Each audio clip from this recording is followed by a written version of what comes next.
এই সেই দিন যেদিন বাঘকে খাবার দিতে গিয়ে নিজেই বাঘের খাবার হচ্ছিলাম আর কি। তো আমরা আসলে এখানে যাই হোয়াইট টাইগারের সঙ্গে কিছু ছবি এবং ভিডিও নেওয়ার জন্য।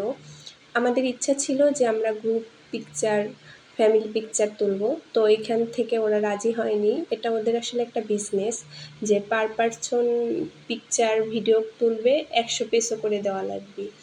তো আমরা আলাদা আলাদা করেই আমাদের যাওয়া লাগবে। প্রথমে মা গেল, মাও একটু ভয় পাচ্ছিল, তারপরে বাবা, এরপরে মেয়ে আর মেয়ের বাবা। তো আপনারা দেখেন আমার মেয়ে একটুও ভয় পায়নি, সে একভাবে দেখতেছিল এবং ওর বাবার সাথেও এটা খুব মজা করতেছিল। যা হোক, আমাদের 4 জনের সাথে মেয়ে ফ্রি, মানে মেয়ের জন্য কোনো এক্সট্রা টাকা দেওয়া লাগবে না। তো মেয়ের বাবা আর হচ্ছে মেয়ে বাঘকে দুধ খাওয়াচ্ছে।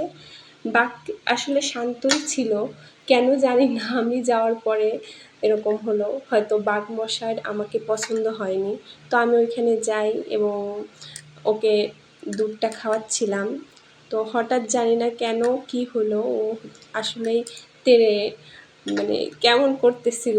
আমি বুঝতেছিলাম হয়তো কোনো অসুবিধা হচ্ছে, যার কারণে আমি বুঝতে পেরেই আগেই উঠে পড়ছি। আর না হলে কি করতো কে জানে। ওরাও হচ্ছে দেখে আর কি দৌড়ায় চলে আসে, যার কারণে হচ্ছে আমি ওইখান থেকে অক্ষতভাবে ফিরি আর কি।